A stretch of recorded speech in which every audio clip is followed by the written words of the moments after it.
Hola, hola, ¿cómo están? Muy buenos días, buenas tardes, buenas noches, independientemente de la hora en que vean esta presentación. El día de hoy, el Club de Contadores del Perú, en su membresía tributaria, presenta el seminario virtual Cambios en las reglas del uso del crédito fiscal, modificaciones a la anotación de los comprobantes de pago y el ejercicio de crédito fiscal. Evento a cargo del doctor Fernando F. Pereira, máster en Política y Administración Tributaria, contador público colegiado, exdirector de la revista Actualidad Empresarial. Doctor Fernando, ¿cómo está? Muy buenas noches. Tiene usted el micrófono habilitado. Iniciamos con este seminario que nos convoca para el día de hoy. Listo, Edu, muchas gracias por la presentación. Buenas noches con todos, bienvenidos a nuestro curso, que es bastante especial. Y bueno, y vamos a conversar acerca de un cambio muy importante que se ha dado en la legislación tributaria, pero cuya vigencia todavía está pendiente. Recordemos que el decreto legislativo 1669, que modifica pues, las reglas para el uso del crédito fiscal, para la anotación de los comprobantes de pago en el registro de compras, si bien es cierto, se dio hace algunas semanas, todavía está pendiente de vigencia. Justo hace algunos días teníamos la consulta de una persona que estaba asustada, estaba muy preocupada porque sabía que tenía que anotar los comprobantes de pago en el mismo mes de su emisión, ¿no? Y nosotros le decíamos, un momentito, no, todavía no nos preocupemos porque todavía no está vigente, ¿no? Para la vigencia de ese decreto legislativo se asume y el mismo decreto lo señala, tiene que emitirse una resolución de superintendencia. Pero para ello, bueno, el sistema de generación del registro de compras electrónico y también del registro de ventas electrónico, pues debe funcionar adecuadamente, debe funcionar eficientemente. Entonces, hasta la fecha, ¿no? Nosotros asumimos que es el CIRE, que no va a haber ningún cambio. Hasta la fecha, este sistema integrado de registros electrónicos todavía presenta problemas, ¿no? Quizás, según lo que me comentan, los problemas han disminuido en comparación con hace algunas semanas, pero igualmente todavía se presentan algunas disconformidades. Eh, Nosotros particularmente pensamos que estos cambios podrían ocurrir a partir de enero del año 2025, lo cual queda, pues, ¿cuánto tiempo? Unas seis semanas aproximadamente. Esperemos que es todavía para la vigencia, ¿no? Pero es bueno entender el porqué del cambio, cosa que vamos a hacer el día de hoy. Vamos a analizar el contexto en el que se dio esta norma y otras más vinculadas. Vamos a analizar cuál es el cambio en sí, hasta dónde se generan las consecuencias, y luego vamos a conversar acerca de si el IGB peruano está cumpliendo con todas las condiciones para hacer un verdadero impuesto al valor agregado, como sucede en otros lugares. O sea, el IGB, no cabe duda, es un IVA. O sea, hasta cierto punto, digamos, es un IVA, es un impuesto al valor agregado. Cuando ustedes viajan a otros lugares, a otros países, y van a comprar determinados productos o servicios, al igual que en el Perú, pues les van a facturar, les van a emitir su comprobante de pago y dentro de ellos va a aparecer un concepto que se va a denominar IVA. Ese IVA es el IGB, en otras palabras, ¿no? Pero hay toda una doctrina que estudia el IVA, pues, ¿no? Se asume que el IGB debería cumplir con esas condiciones, ¿no? O sea, lo único que debería cambiar es el nombre. Sin embargo, vamos a ver cómo en algunos aspectos el IGB se distancia del IVA, sobre todo en cuanto al crédito fiscal. Y eso justamente es lo que se ha discutido en muchos ámbitos cuando se publicó este decreto legislativo 1669. Se, Se discutía acerca de si el IGB cumple o no cumple con las características y condiciones que regulan los IVA en otros lugares, ¿no? Y bueno, han surgido muchas ideas. Particularmente me parece de que desde hace mucho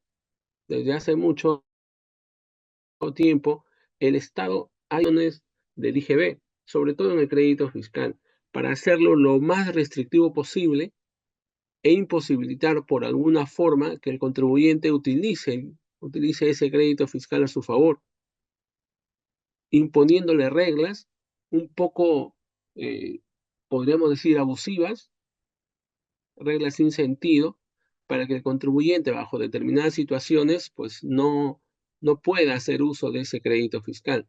Y eso no sucede pues en otros países. Los temas formales no son, no son fundamentales, no se convierten en requisitos sustanciales. Solamente en el Perú sucede eso, ¿no? Entonces vamos a analizar todas esas situaciones, para lo cual espero su participación activa, ¿no? Espero sus comentarios, sus dudas, que las pueden plantear no solo a través del audio, sino también a través del chat. Tenemos este medio para poder escribir nuestras consultas, nuestras observaciones, nuestras dudas. Y bueno, y si tienen a bien hacerlo, también pueden realizarlo a través del audio. ¿Ok? Pero me gustaría mucho la participación de ustedes, la conversación con ustedes, intercambiar opiniones. A ver, de repente que me pueden contar qué han leído acerca del tema, ¿no? Quizás tienen algún dato nuevo que nos pueda ayudar a todos. Y bueno, espero esa participación. Entonces vamos a empezar nuestra participación haciendo un poco de contexto, ¿no? El porqué de las cosas. Vamos a empezar hablando del por qué el Estado, el Poder Ejecutivo, para ser más facultades legislativas, para regular, para legislar en materia tributaria, ¿no? Entre otros temas. Porque ustedes saben que en julio, el 4 de julio del año 2024, hace algunos meses, se publicó la ley 32089, y esa ley delegó en el Poder Ejecutivo facultades para legislar en varias materias. Una de ellas era justamente la tributaria, ¿no? Y el Poder Ejecutivo, al amparo de esa delegación de facultades, comenzó a emitir diversos decretos legislativos, dentro de los cuales está el decreto legislativo 1669, ¿no? Previamente a eso, siempre hay que recordar que la legislación señala que los tributos, en general, se modifican por ley, o por una ley del Poder Ejecutivo, perdón, del Poder Legislativo, pero bajo ciertas condiciones y previa aprobación del Congreso es posible delegar esa facultad de legislar al Poder Ejecutivo. Entonces, eso es lo que ha ocurrido ahora último, y al amparo de esa delegación, bueno, se emitieron diversas normas en materia tributaria, ¿no? Cosa que vamos a analizar al día de hoy, sobre todo el decreto legislativo 1669. Entonces, como les decía, vamos a hacer un poco de contexto, para lo cual vamos a tomar en cuenta primero lo siguiente, ¿no? El primer antecedente. Desde hace algunos años, el déficit fiscal ha ido en aumento en el Perú. ¿Qué cosa es el déficit fiscal? Es la diferencia entre los gastos que tiene el gobierno versus los ingresos. Cuando los gastos son mayores que los ingresos, entonces tenemos un déficit fiscal de determinado porcentaje del PBI, ¿no? Se mide de esa forma. Entonces, a la fecha, en este año 2024, se estima, meses previos de este año, que el déficit fiscal alcanza el 4% del PBI. ¿Cuánto creen ustedes? De repente alguno de ustedes lo sabe, o puede googlear si desea. ¿Cuánto creen ustedes que es el PBI del Perú? ¿No? Como primer dato. ¿Conocen, han leído exactamente cuál es tienen su PBI, ¿no? Tienen un ratio o un dato que se denomina PBI. Creo que hoy día veía un video en el que se decía que el PBI de Inglaterra, no, perdón, de Londres, solamente de Londres, era- equivalía a 500 mil millones de dólares, ¿no? Que era más o menos el PBI de toda Argentina. Entonces, las economías se miden de esa forma, ¿no? A través del PBI, entre otros datos. Pero vuelvo a la pregunta, ¿alguien de ustedes estima, ha leído, ha revisado cuánto es el PBI en el Perú? Por ahí, por ahí. ¿Alguien tiene ese dato? En el caso del Perú, el PBI aproximadamente está en $200.000. 2023. $267.000 millones, perdón, $267.000 millones. Ese es aproximadamente el PBI del año 2023. Ustedes calculan el 4% de ese importe y vamos a tener que casi más de $10.000 millones. Eso representa el 4%. Ese es el monto anual del déficit fiscal en el Perú. Es decir, si el Perú tiene ingresos vamos a poner, ingresos fiscales por $100.000 millones, está gastando 110.000. Y como todos sabemos, no es posible tener una situación así. O sea, en cualquier empresa, eh, esa situación pues no es normal. ¿Qué pasa cuando en una empresa tiene gastos por 110, perdón, y tiene ingresos por 100? Está generando pérdida. Y esa empresa, poco a poco, esa pérdida va a comerse el patrimonio. En el caso del Estado peruano, ese déficit que tiene quizás no va a comerse en su patrimonio, pero lo que va a generar es que el Estado se endeude, ¿no? Se endeuda. Y desde hace años, les vuelvo a repetir, el Perú tiene un déficit fiscal, ¿no? Que está en incremento. Esto de alguna manera se confirma con diversas publicaciones económicas, desde el INEI hasta entes privados. Por ejemplo, este dato específico lo saqué del Instituto Peruano de Economía, el IP, que es una entidad técnica privada de mucho renombre en el país. En esta publicación, que se dio en su página web del 21 de agosto del 2024, se decía que el déficit fiscal en Perú ha alcanzado un nivel negativo del 4% del PBI, una de las cifras más altas desde 1995. Agrega que durante años el país mantuvo una solidez destacada en comparación con otras naciones de Latinoamérica. Sin embargo, en los últimos años esa estabilidad se ha deteriorado. Ese deterioro se debe a dos factores principales, explica el IPE, ¿no? Que conoce el tema.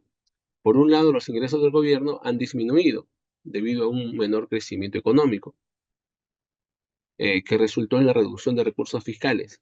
Y esto es notorio, ¿no? Porque desde hace algunos años, ya después de la pandemia, e incluso con la misma pandemia, pues los ingresos que tuvo el Estado se redujeron en montos importantes. Era lógico, las empresas ya no operaban durante varios meses.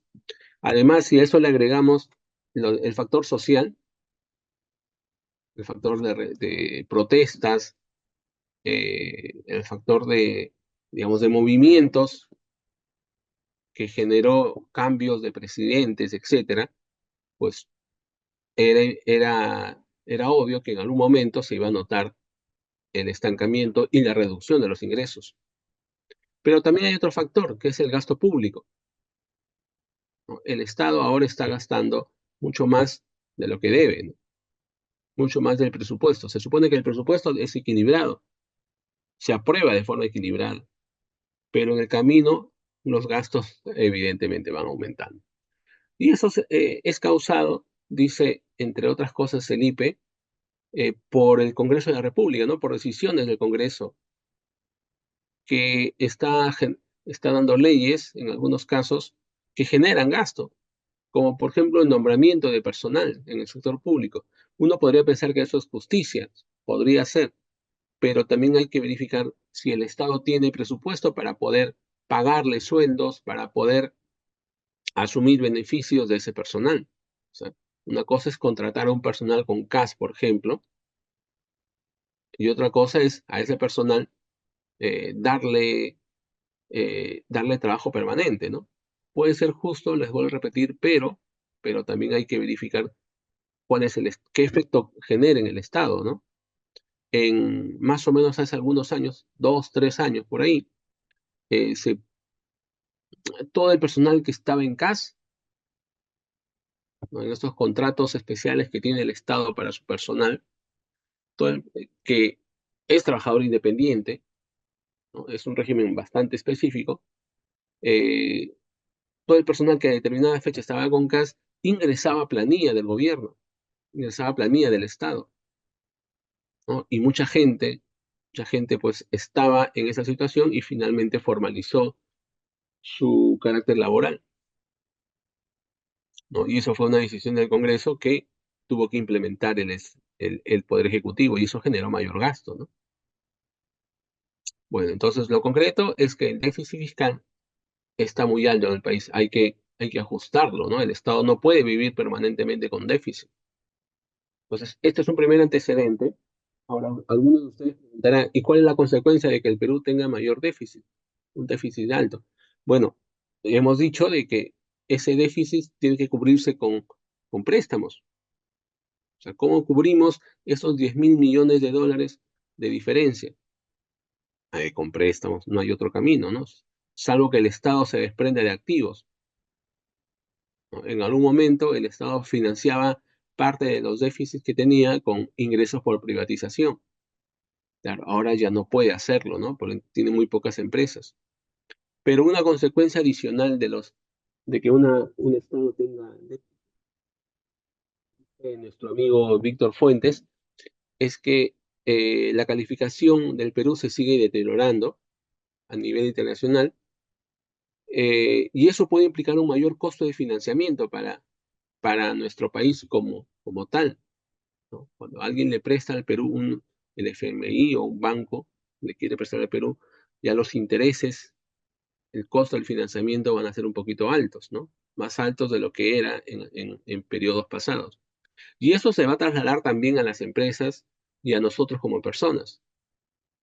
La tasa de interés en el Perú, que ya de por sí es alta, ¿no? Como consecuencia de este déficit fiscal que está aumentando, también los van a soportar, también van a tener consecuencias de las empresas y a nosotros, y para nosotros como personas naturales, porque cuando queramos un crédito, pues esa tasa de interés que nos van a cobrar va a ser más alta de la que hubiéramos pagado en otras épocas, ¿no?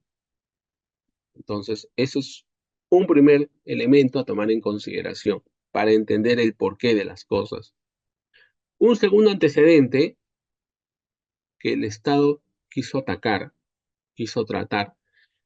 fue la emisión de dos casaciones muy importantes que se emitieron al comienzos de año. Estamos en el 2024. A ver, para ponernos en contexto acerca de este tema, ¿no? Y me voy a referir fundamentalmente al PLE, sistema que está destinado a su cierre, ¿no? Ahora con el CID. A ver, les pongo en contexto lo siguiente. Eh, en el 2014, vamos a suponer, enero de 2014, yo tenía una factura de adquisición por un monto importante. Eh, Me tocaba presentar el PLE del mes de enero de 2014 y por alguna cuestión, por algún hecho que no vamos a considerar, yo me olvido de anotar esa factura en el registro de compras electrónico del mes de enero del año 2014. Me olvido. Y envío así, sin considerar esa factura que tenía un monto importante, envío registro de compras electrónico de esa forma. No tomo el IGB como crédito fiscal. Esa factura se traspapela en mi escritorio durante varios meses y después de 12 meses la logro encontrar y cuando deseo incluir esa factura en el registro de compras me doy cuenta con un hecho muy particular que seguro les ha ocurrido en algún momento a ustedes. Y es que ya no puedo anotarla en el registro de compras. O sea, si bien es cierto, el artículo 2 de la ley 29.215 me permite 12 meses desde la emisión del comprobante de pago para poder anotarlo en el registro de compras. Si transcurren esos 12 meses, ya no puedo hacerlo,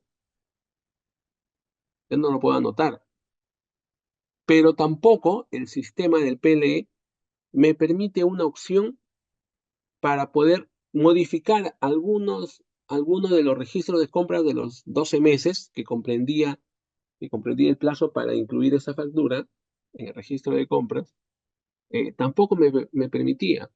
O sea, si nosotros observábamos eh, los estados de anotación del registro de compras, habían varios, ¿no? Tenemos el código 0, el 1, 2 por ahí, el 7 y el 9, pero no había un estado 8. ¿Se acuerdan cuál era el estado 8 para otros libros? ¿Se acuerdan cuál fue el estado 8, pero para otros libros? El estado 8 aparecía, así es, Carlos, así es. Gracias por la precisión. En los libros electrónicos, a través del PDE, teníamos, a ver, los registros de ventas y de compras, teníamos el libro diario, teníamos el libro mayor, teníamos el libro caja, teníamos todos los libros llevados de manera electrónica, ¿no? Los registros de inventario permanente valorizado, el registro de inventario permanente en unidades físicas y otros más. Todos esos registros y libros electrónicos tenían un estado de anotación, ¿no? 0, 1, 7, 8, 9. El 9 es para modificar alguna información ya anotada en periodos anteriores, para corregir errores. Y el 8 era para poder incluir alguna omisión que no hubiera incluido en algún libro o registro en periodos anteriores. Por ejemplo, si es que, si es que en el registro de ventas del mes de enero del año 2014 no anoté una factura, omití anotar una factura por algún tema, entonces cuando me doy cuenta del error, yo incluyo esa factura en el registro de ventas del mes corriente, incluyo esa factura, pongo una línea ahí correspondiente a los datos de esa factura, el mes de emisión, etcétera, los importes, y en el estado de anotación le tenía que poner el estado 8, ¿no? Y con eso regularizaba la inclusión de esa factura en el registro de ventas. Pero, ojo, Carlos, también estado 8 teníamos en otros registros, en otros libros. En el libro diario, por ejemplo, cuando omitía algún asiento contable o algún dato específico, alguna anotación, yo podría hacerlo con el estado 8. O sea, en general, el estado 8 se presentaba en todos los libros y registros, salvo uno. ¿En dónde? En el registro de compras. O sea, lo que significa que en el registro de compras yo no podía incluir nuevos comprobantes de pago, y eso ustedes me van a confirmar. En el registro de compras yo podía hacer todo, ¿no? Podía corregir alguna información que hubiera estado errada, podía eliminar alguna anotación, pero lo que no podía hacer con el registro de compras era incluir nuevas facturas. Si yo tenía un registro de compras electrónico a través del PLE con 10 anotaciones, con 10 líneas de facturas, yo no podría agregar una factura número 11. Yo podía modificar la factura 10, o anular quizás la anotación de la factura 10, 9, 8, cualquiera de las que había anotado inicialmente. Pero lo que no podía hacer era agregar una factura número 11. Eso no era posible. En los demás libros sí. Fíjense en las estructuras de los libros y registros electrónicos. Se podía. Todas tienen un estado 8. Pero, para mala suerte, en el registro de compras no teníamos un estado 8, ¿no? Porque si hubiera sido así, si hubiéramos tenido un estado 8 en el registro de compras, obviamente no tendríamos los problemas con el crédito fiscal que tenemos de hace muchos años. O sea, el mismo sistema elaborado por SUNAT nos restringía la posibilidad de anotar comprobantes de pago en el registro de compras. Y lo que se discutía es que ninguna norma, ninguna ley, incluso ninguna resolución de superintendencia, establecía esa imposibilidad. O sea, esa omisión del estado 8 solamente se había, lo había considerado SUNAT al momento de elaborar, al momento de hacer las estructuras de los registros. ¿Ok? Entonces, ¿por qué lo hizo? Yo creo que había una intención.